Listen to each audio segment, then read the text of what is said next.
신앙생활이 무엇인지, 또 신앙생활을 어떻게 하는 것인지 이렇게 생각할 수 있습니다. 신앙생활은 은혜 받고 은혜를 베푸는 것입니다. 오늘 본문은 다윗 왕이 하나님께 은혜를 받고 무비보셋에게 은혜를 베푸는 그런 내용입니다. 왕조 시대에 왕조가 바뀌게 되면 새로 들어선 왕조는 이전 왕가의 모든 왕족들을 몰살시키죠. 만약에 그 가족 중에 남아있는 사람이 있으면 나중에 화근이 될 수 있기 때문에 다 숙청하게 됩니다. 사울이 죽고 다윗이 왕이 되어서 사울 왕가가, 사울 왕의 가문이 숙청될 때에 다윗은 사울 왕가를 숙청시키지 않고 이 사울 왕가 가문에 남아있는 사람이 있었어요. 무비보셋이라고 하는 사울의 손자가 남아 있었습니다. 다윗이 사람을 시켜서 이 사울 왕의 손자이고 요나단의 아들인 무비보셋을 궁궐로 불러들이게 됩니다. 무비보셋 입장에서는 이제 죽었구나, 이제 내 인생은 끝났구나, 그렇게 두려워하는데 뜻밖에도 다윗의 입에서 이런 말이 나옵니다. 사울 왕에게 속해 있는, 사울 집안에 속해 있는 모든 땅과 밭을 다 너의 소유로 돌려주겠다. 그리고 왕이 식사하는 자리, 왕자들과 함께 식사하는 자리에 항상 식사할 수 있도록 그렇게 허락하겠다. 그 뜻밖의, 기대 밖의 은총이죠. 왕조 시대에 상대 왕 집안을 몰살시키는 것이 다반사였던 시대에 이런 친절과 궁휼을 베푸는 것은 매우 특이한, 매우 드문 일 중에 하나였습니다. 그렇다면 무엇이 다윗으로 하여금 이렇게 뜻밖의 은총을 베푸는 사람이 되게 했는지, 우리에게 적용하면 어떻게 하면 우리는 은혜를 베푸는 사람으로 살아갈 수 있는지, 우리가 어떻게 해야 될지를 오늘 본문과 함께 세 가지 말씀을 나누면서 은혜 받기 원하는데요. 첫 번째, 은혜 베푸는 사람으로 살기 위해서 필요한 것은 하나님의 은총에 대한 경험, 은총의 경험이 있어야 된다는 거예요. 3절 말씀입니다. 왕이 이르되 사울의 집에 아직도 남은 사람이 없느냐? 내가 그 사람에게 하나님의 은총을 베풀려 함이니라. 사울 왕족 가운데 남은 사람에게 은혜를 베풀겠다고 하는 거예요, 다윗이. 그런데 그냥 은총을 베푸는 것이 아니라 하나님의 은총을 베푼다. 영어 성경에는 God's kindness 그렇게 번역을 했어요. kindness는 친절이란 말이지만 원어의 단어는 헤세드인데, 이 헤세드는 그냥 친절과 자비를 베푸는 것이 아닙니다. 일반적인 자비나 또 세속적인 궁휼이나 이런 게 아니고, 이 은총이라는 말의 의미는 뭐냐면 신분이 높은 자가 낮은 신분의 사람에게, 그것도 자격이 없는 사람에게 베푸는 그런 사랑입니다. 저주받아 마땅한, 진노를 받아 마땅한 사람을 선대해서 베푸는 하나님의 절대적 은총, 그것이 오늘 본문의 하나님의 은총 헤세드인데요. 이 헤세드라는 단어 구약 성경에 250회 이상 나와요. 그러니까 성경에 대단히 중요한 개념, 주제 가운데 하나가 헤세드라는 거죠. 그런데 우리가 그런 하나님의 은총, 헤세드를 받은 사람이라고 하는 사실 여러분 혹시 생각하며 사십니까? 바울은 에베소서 2장 8절에서 이렇게 말합니다. 너희는 그 은혜에 의하여 믿음으로 말미암아 구원을 얻었나니 이것이 너희에게서 난 것이 아니요 하나님의 선물이라. 너무 유명하니까 제가 외우고 있잖아요. 그런데 이 구절 앞에 있는 말씀이 더 중요해. 7절에 이렇게 되어 있어요. 이는 그리스도 예수 안에서 우리에게 자비하심으로써 그 은혜의 지극히 풍성함을 오는 여러 세대에 나타내려 하심이라. 예수 안에서 지극히 풍성한 것을 우리에게 주시려고 하는 것, 이것이 하나님의 마음인데 그 하나님의 마음이 뭐냐면 헤세드라 그 말이에요. 예수 안에서 하나님의 자비를 풍성하게 베푼 결과로 우리가 구원받고 하나님의 자녀가 되었다는 것입니다.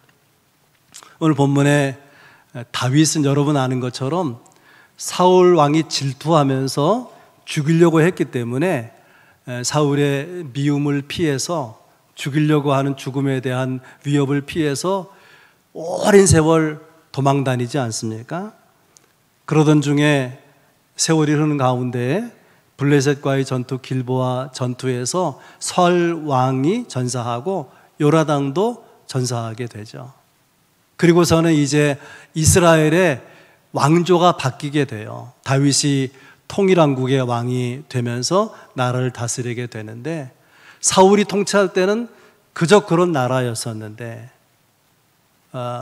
이방 나라 열강의 침략을 받기도 했던 나라인데 다윗이 통치하면서 강성대국이 되는 거예요.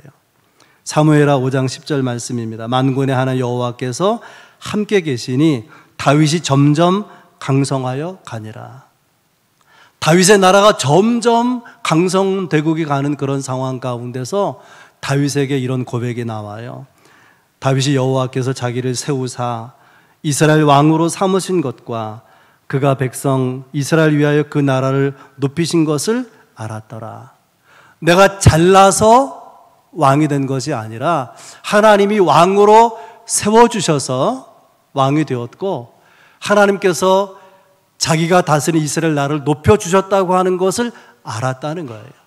깨달았다고 하는 것입니다. 이것이 대단히 중요해요. 다윗 왕의 전성기, 이스라엘 국가의 전성기는 하나님의 은혜였다. 그런 고백인 것이죠. 여기 중요한 메시지가 있는데요. 은혜는, 하나님의 은혜는 그 은혜를 은혜로 깨닫는 자에게만 은혜가 될 수 있다는 거예요. 누가 불행한 사람이고 누가 행복한 사람이냐? 은혜를 은혜로 아는 사람은 행복하고 하나님의 은혜를 베푸시는데도 그것이 은혜인 줄 모르는 사람은 행복할 수 없다는 것입니다. 은혜가 소중하죠. 그렇지만 못지않게 소중한 것은 그것을 은혜로 깨닫고 받아들이는 것입니다. 다윗은 하나님의 은혜를 받았고 그것이 하나님의 은혜라고 깨닫고 있었습니다. 그래서 왕이 되고 나서 제일 먼저 한 일이 뭐냐면 사무엘 6장에 보게 되면 법궤를 다윗성 예루살렘으로 모셔오게 되는데요. 여러분, 법궤라고 하는 것은 하나님의 임재의 상징, 하나님의 함께 하심의 상징이죠. 다윗은 그렇게 생각합니다. 하나님께서 지금까지 은혜로 나와 함께 계셨고 또 앞으로도 하나님께서 은혜로 함께 해 주실 것을 소망하는 마음으로 법궤를 모셔오게 되는 거예요. 그렇게 사모하는 법궤가 다윗성으로 예루살렘으로 들어오게 될 때에 다윗이 얼마나 기뻐하고 감격했겠습니까? 그래서 막 그냥 법궤가 들어올 때 춤을 추고 뛰노는 거예요. 이런 모습을 위에서 지켜보고 있던 다윗의 아내, 사울의 딸이죠. 미갈이라고 하는 아내가 조롱합니다. 뭐라고 말하냐면 이스라엘 왕이 오늘 어떻게 방탕한 사람이 염치 없이 자기의 몸을 드러내는 것처럼 오늘 그 신하들의 신복의 계집종의 눈앞에서 몸을 드러내셨다. 그 여종들이 있는 앞에서 막 춤을 추면서 하체가 드러나 보이고 그게 무슨 추태냐, 그게 왕의 체면으로 그게 할 짓이냐, 천박하기 그지없다, 그런 말이죠. 그런데 성경은 다윗이 그렇게 춤을 추는 모습에 대해서 사무엘의 6장 14절에 다윗 춤을 출 때 속에 배 에봇을 입었더라, 그렇게 돼 있어요. 에봇, 그것은 제사장이 입는 옷인데 언제 입냐면은 성전에 들어가서 제사 드릴 때, 예배 드릴 때에 입는 옷이에요.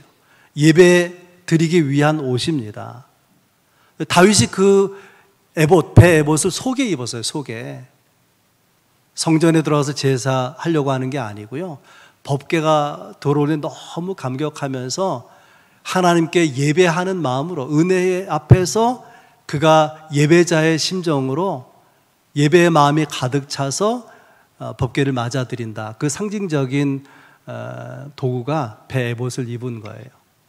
여러분 어떻습니까? 예배할 때 그 은혜에 감격하는 마음으로 지금 이 자리에 있는 것입니까? 다윗이 그러했다 그런 말이에요. 사무엘의 7장 18절에 다윗의 고백이 이렇게 나옵니다. 다윗 왕이 여호와 앞에 들어가 앉아서 이르되 주 여호와여 나는 누구이오며 내 집은 무엇이기에 나를 여기까지 이르게 하셨나이까. 다윗은 자기가 누구인지 알아요. 주제 파악하고 있습니다. 다윗은 목동으로 출발한 사람이죠. 양들을 치면서 몸에서 양 냄새가 풀풀 나는 그런 사람이었는데 하나님이 그런 다윗을 지극히 높여서 이스라엘의 왕이 되게 하셨다는 거예요.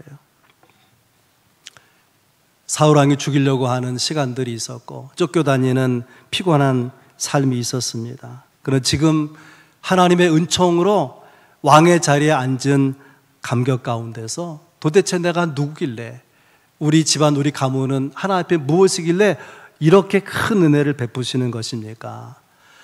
하나님이 주신 은혜에 감사하고 주신 은혜를 깨닫고 이제 그 받은 은혜를 무비보셋에게 베풀려고 한다는 거예요. 말씀드린 대로 은혜를 받고 은혜를 베풀고자 하는 것입니다. 여기서 우리가 놓치지 말아야 할 대단히 중요한 것은 하나님의 은총, 하나님의 은총. 하나님의 은총을 받고 하나님의 은총을 베푸는 것. 마리안 앤더슨이라고 하는 세계적인 흑인 여가수가 있었는데요. 그는 필라델피아 빈민가에서 가난한 집의 딸로 태어났습니다. 노래하는 특별한 돋보이는 탤런트가 있어서 그걸 소중히 여기는 사람들이 후원해서 음악 공부를 하고 이제 드디어 첫 번째 독창회, 뉴욕의 맨하탄 홀에서 첫 번째 독창회를 가지게 되는데 막 여러와 같은 박수를 받았어요. 그런데 몇몇 백인들이 그 연주가 끝나고 혹평했습니다. 마리아 앤더슨은 도대체가 남자인지 여자인지 모르겠다. 그 엘터 가수거든요, 엘터. 근데 그게 소프라노인지 엘톤지 베이스인지 도대체 모르겠다. 모르긴 뭘 몰라요. 마음에 안 든다, 흑인이기 때문에. 이런 아주 가혹한 혹평을 받으면서 낙심이 됐어요. 화가 나기도 하고 다시는 내가 노래를 부르지 않을 거다. 펑펑 울면서 이제 다시는 가수 안 하겠다고. 어머니가 다가와서 이렇게 말합니다. 은혜가 위대함보다 먼저 있어야 된다. 너는 결코 이것을 잊어서는 안 된다. 마리 앤더슨에게 그 노래 잘하는 탤런트, 위대함이 있어요. 누구보다 아름답게 노래할 수 있는 위대함이 있어요. 그러나 하나님의 은혜가 먼저 있어야 되고 하나님의 은혜를 경험하고 그것이 하나님의 은혜라는 것을 알고 깨닫는 시간이 먼저 있어야 된다는 거예요. 어머니가 딸에게 이렇게 말합니다. 왜 너는 모든 사람에게 똑같은 반응을 기대하느냐? 너에게 혹평하는 사람이 몇 사람이나 되느냐? 너를 좋아하고 너의 노래를 사랑하는 사람들이 얼마나 많이 있느냐? 너는 은혜가 위대함보다 먼저 있어야 된다. 결코 이 사실을 놓쳐서는 안 될 것이다. 마리 앤더슨이 곰곰이 생각해 보니까 맞죠. 어머니가 전해준 말에서 용기를 얻고 다시 노래를 시작해서 토스카니니가 극찬한 대로 100년에 한 명 나올 거 말까한 위대한 가수다. 그런 극찬을 듣게 되었습니다. 위대함보다 은총이 먼저입니다. 모른 적이 은혜를 알아야 되고 받은 은혜가 은혜라고 하는 것을 깨달아야 되는 것입니다. 바울 사도는요, 이 은혜를 깨달았기 때문에 그가 쓴 서신들에 보면 은혜라는 말이 얼마나 많이 나오는지 몰라요. 갈라디아서 1장 15절에 은혜로 부르시니가, 고린도서 15장 10절에 내게 주신 은혜가 헛되지 아니하여. 또 나의 나된 것은 하나님의 은혜로 된 것이라. 바울은 오늘의 바울이 있게 된 것은 하나님의 은혜라는 거예요. 그는 교회를 박해했던 사람, 예수 믿는 사람들을 잡아들이던 사람인데 그런 사람을 하나님이 붙들고 이방인의 사도로 쓰잖아요. 그런 오늘의 내가 있는 것, 그것은 철저한 하나님의 절대적인 은혜, 그 은혜에 대한 감사의 고백이 있는 거 아니겠습니까? 여러분에게 이런 은총에 대한 깨달음이 없다면, 그런 감격이 없다면 십자가 앞으로 오시기를 바랍니다. 여러분, 십자가가 무엇입니까? 내 죄와 허물로 인해서 내가 받을 저주와 형벌을 주님이 대신 받으신 그것이 십자가죠.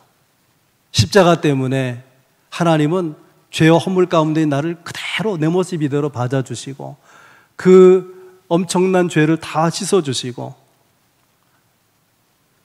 영적으로 볼 때는 원수 같고 그 대적 같은 우리를 자녀로 당신의 백성으로 영접해 주신 그 은혜 얼마나 놀라운 것입니까? 우리가 누군가에게 은혜를 베풀려면 먼저 은혜 받아야 돼요. 그리고 그것이 은혜인 줄 알고 깨달아야 된다. 이게 첫 번째 드리는 말씀이고요. 두 번째, 은혜를 베풀려면 빚진 자 의식이 있어야 된다는 것입니다.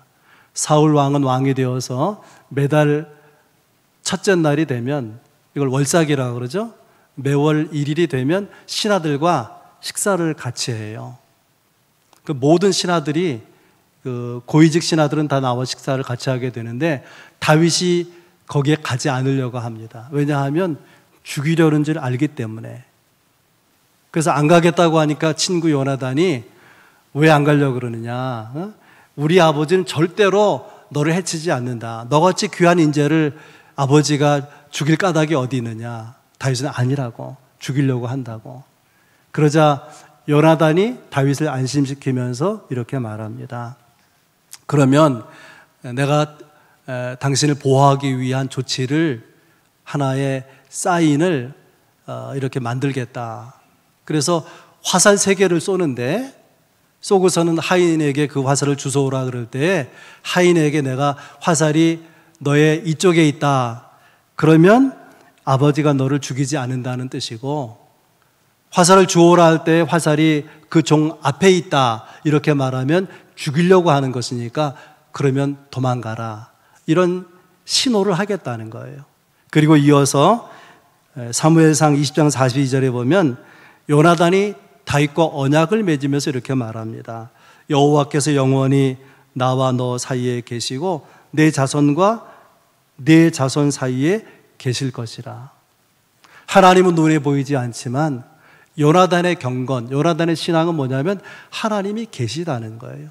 나와 너 사이에 하나님이 계시고 내 자녀들과 너의 자녀들 사이에 하나님이 반드시 살아서 역사하시니까 이 하나님 앞에서 내가 내 생명을 보호하도록 노력하겠다. 두려워하지 말라, 그런 언약을 맺어요.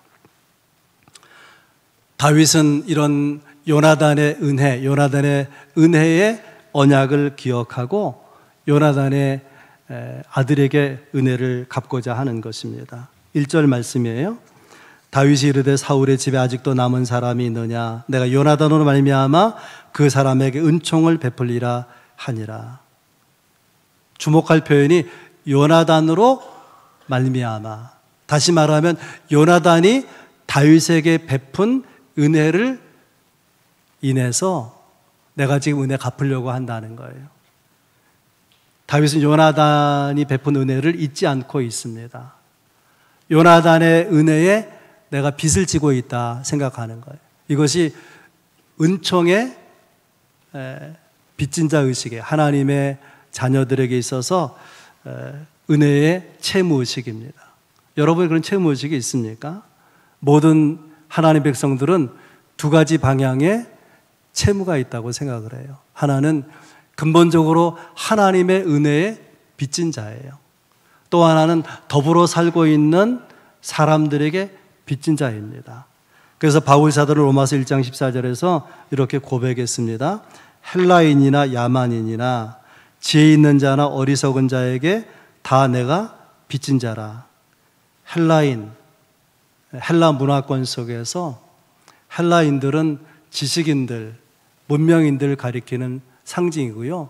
그 밖의 사람들은 몽땅 야만인, 그렇게 표현한 거예요. 그러니까 헬라인이나 야만인, 모든 사람이 그런 말이죠. 어리석은 자나 지혜 있는 자나 부자나 가난한 사람이나 유식한 사람이나 무식한 사람에게 다 내가 빚진 자라. 물론 바울이 이렇게 말한 것은 신앙적 차원에서, 복음적 차원에서 그렇다는 거죠. 그러나 조금만 깊이 생각해 보면 우리의 삶 자체가 빚진 거예요. 우리의 인생이라는 것은 빚진 인생인 거죠. 누군가의 도움이 없이 나라는 존재가 가능합니까? 부모가 낳아줘서 존재하는 거죠. 누군가 젖을 먹이고 씻겨주고 하면서 성장한 거 아니겠어요? 우리가 예수 믿는 것도 그냥 저절로 믿어진 것이 아니라 누군가 나를 위해서 눈물로 기도한 사람이 있고 구체적으로 내게 복음을 전해준 사람이 있고 이렇게 신앙에 성장하도록 많은 사람들의 노력이 헌신이 있어서 오늘 믿음의 사람으로 내가 서 있는 것 아니겠습니까? 우리가 이런 은혜의 채무의식, 은혜의 빚진 자 의식이 있다면 우리는 사람들을 대한 태도가 달라질 거예요. 좀 더 자비로운 마음으로, 좀 더 긍휼의 마음으로, 좀 더 사랑의 마음으로 사람들에게 다가서게 될 것입니다. 말씀드린 대로 하나님께 은혜를 받고 받은 은혜를 흘려보내잖아요. 그러면 그 흘려보낸 은혜를 받은 사람이 또 누군가에게 은혜를 흘려보내죠. 이것이 은혜의 순환이에요. 은혜의 순환. 그 은혜의 순환 가운데 우리가 살고 오늘 우리가 서 있는 것입니다. 다윗은 내가 받은 은혜, 하나님으로부터 받은 은혜로 인해서 특별히 다윗으로 받은 은혜를 기억하고 은혜를 갚겠다. 빚진 자의 의식을 가졌기 때문에 은혜를 베풀고 있는 것입니다. 세 번째는 가족의식이에요. 가족의식. 생각하기에 따라서 무비보셋은 다윗의 원수입니다. 언젠가는 다윗의 위협이 될 수 있는 사울 왕족의 씨예요. 후손입니다. 그런데 다윗은 원수의 씨로 원수 집안의 혈족으로 생각하지 아니하고 마치 자기 아들처럼 자기 가족의 일원처럼 대우하는 거예요. 여러분, 우리는 하나님과 영적으로는 예수 믿기 전에 원수 관계에 있었어요. 바울 사도가 그것을 로마서 5장 10절에서 우리가 원수 되었을 때 십자가로 화목하게 하셨다. 하나님과 우리 사이를 화목하게 하셨다고 말합니다. 그리고 죄인을 의인으로, 죄의 종이었던 우리를 하나님의 자녀로 받아주신 것 아니겠습니까? 무비보셋은 그런 의미에서 하나님 백성의 그림자예요. 하나님의 사랑과 하나님의 자비를 필요로 하는 죄인의 그림자, 무비보셋이죠. 여러분, 무비보셋의 과거의 신분은 왕자 아닙니까? 그런데 사울 왕이 죽고 요나단이 죽으니까 그는 지금 반역자의 다윗의 원수 집안의 가족인 거예요. 가족. 그래서 살 길이 없으니까 저 황무지로 그래서 숨어 들어가서 지내고 있었던 것이죠. 오늘 본문 3절에 보면 다윗이 사울 집안의 종이었던 시바라는 사람을 불러서 질문합니다. 사울의 집에 아직도 남은 사람이 없느냐? 그래서 시바가 대답하죠. 요나단의 아들 하나가 있는데 다리를 저는 사람입니다. 다리를 저는데 두 다리를 저는 거예요. 한 다리만 저는 게 아니라. 사울 왕이 죽고 요나단이 죽었다. 그래서 사울 왕가가 왕족이 무너지게 되었다는 소식이 전해지면서 얼마나 두렵겠습니까? 그래서 무비보셋의 유모가 그 어려운 상황에서 무비보셋을 품에 안고 막 도망가다가 넘어졌던지 품에서 떨어뜨려요. 무비보셋을. 다리가 부러져 버리고 두 다리를 저는 사람이 됐습니다. 여러분, 두 다리를 전다. 무슨 의미일까요?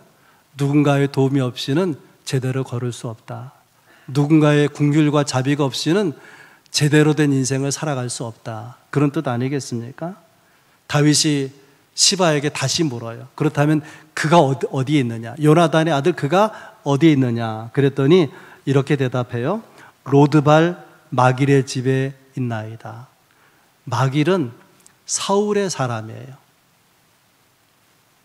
그래서 사울 왕국가 무너질 때에 구사일생으로 빠져나오게 된 이 무비보셋, 두 다리를 저는 무비보셋을 숨겨서 키웠던 사람인데, 가만히 보니까 다윗이요 원수 집안의 사람으로 대하는 것이 아니라 얼마나 자비와 긍휼을 베풀면서 그렇게 사랑을 베푸는지, 그래서 감복을 받고 다윗의 사람으로 충성을 다하는 다윗의 신복이 됩니다. 아무튼 이 마길의 집, 로드발 마길의 집에 무비보셋이 있다고 하는데, 우리가 또 생각할 것은 이 로드발이라고 하는 지명이 로드발, 히브리의 로자는 아니다, 부정어거든요. 드발은 초지, 풀밭 이런 뜻이에요. 그러니까 로드발은 초지가 없다, 풀밭이 없다 그런 뜻이에요. 이스라엘은 유목민인데 유목민에게 풀이 없으면 끝난 거죠. 사울 왕가가 무너지고 다윗이 왕위에 오르면서 어디 있을 곳이 없잖아요. 사울 왕가에 속한 사람이. 그러니까 이 무비보셋을 어디서 숨겨서 키우냐면 그 초지가 하나도 없는 광야 황무지에. 그러니 얼마나 삶이 어려웠겠습니까? 마길도 어렵고 무비보셋도 어렵고. 한마디로 말하면 이 무비보셋의 인생은 이 로드발 같은, 광야 같은, 황무지 같은 그런 인생이었다라고 말할 수 있습니다. 그래서 다윗 왕이 불러올려서 다윗 왕을 딱 만났을 때 무비보셋이 이렇게 말합니다. 이 종이 무엇이기에 왕께서 죽은 개 같은 나를 돌아보시나이까. 전에는요 사울 왕의 손자죠. 요나단의 아들 아닙니까? 당당함이 있죠. 지금은 아무 자존감이 없어요. 아무 자존감이. 그래서 자신을 스스로 죽은 개 같은 나다 그렇게 표현했어요. 이스라엘에서 개는 부정한 짐승인데 이 무비보셋 스스로 나는 그 중에서도 죽은 개 같다. 그냥 개가 아니라 죽은 개 같다. 살아있지 죽은 목숨이라 그런 뜻이에요. 그럼에도 불구하고 다윗은 이름으로 불러요. 무비보셋아. 6절에 이름으로 부르고 7절에 가면 이렇게 말합니다. 무서워하지 말라. 내가 반드시 내 아버지 요나단으로 말미암아 너에게 은총을 베풀 것이라. 내가 내 할아버지 사울의 모든 밭을 다 내게 도로 주겠고 또 너는 항상 내 상에서 떡을 먹을지니라. 재산을 다 회복시켜 주고요. 그리고 왕의 식탁에서 왕자들처럼 함께 밥을 먹자는 거예요. 한 번만 그렇게 하는 것이 아니라 항상 내 식탁에서 함께 식사를 할 수 있는 자격을 부여하죠. 이 무비보셋에게 베풀어진 긍휼과 자비가 일회성이 아니라 그 말이에요. 일회성이 아니에요. 하나님께 받은 은혜에 감격해서 지속적인 긍휼과 사랑과 친절을 베푸는 다윗의 모습을 볼 수 있습니다. 10절에 그 사실이 다시 한번 강조되고 있어요. 너와 내 아들들과 내 종들은 그를 위하여 땅을 갈고 거두어 너의 주인의 아들에게 양식을 주어 먹게 하라. 그러나 너의 주인의 아들 무비보셋은 항상 내 상에서 떡을 먹을 것이라.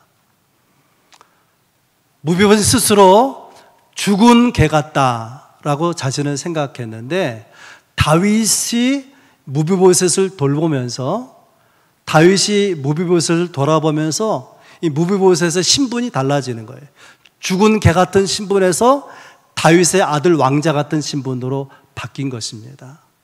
은혜는 신분을 바꾸는 거예요. 하나님이 돌아보시면 신분이 바뀌는 거예요. 죄인이 의인이 되는 것이고 종이 자녀가 되는 것이고 저주가 축복이 되는 거예요. 디바인 익스체인지.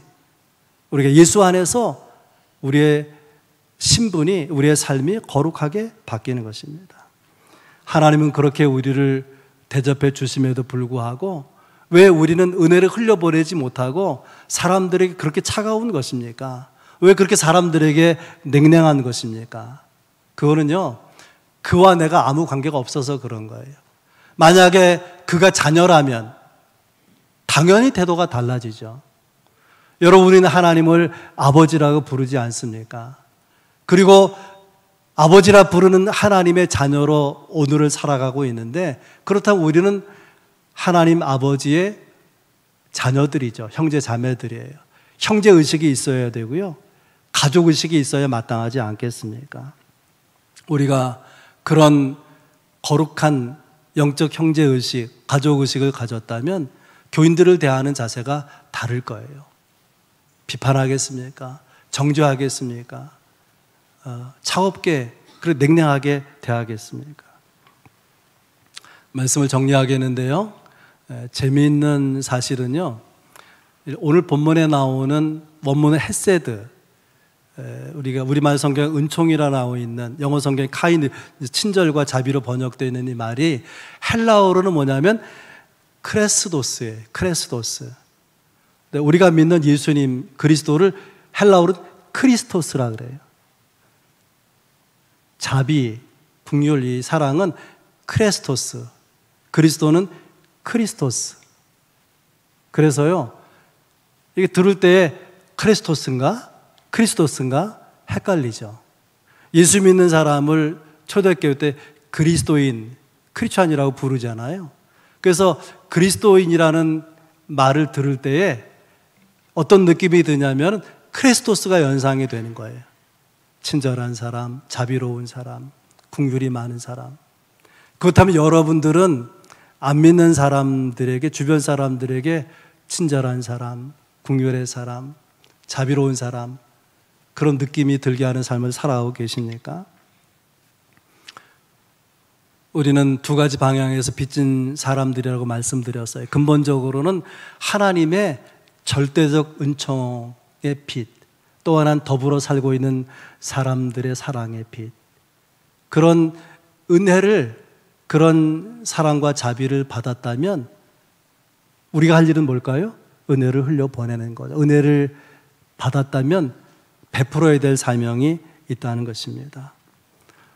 오늘 9월 첫째 주인데요, 가을의 문턱에 있지 않습니까? 가을은 결실의 계절이에요. 하나님이 어떤 열매를, 어떤 결실을 기대하실까요? 우리는 크리스토스, 그리스도를 믿는 크리스찬이에요. 여러분들에게 크리스토스의 열매, 자비의 열매, 긍휼의 열매, 주님의 은총의 열매가 여러분들이 있길 주의 이름으로 축원합니다.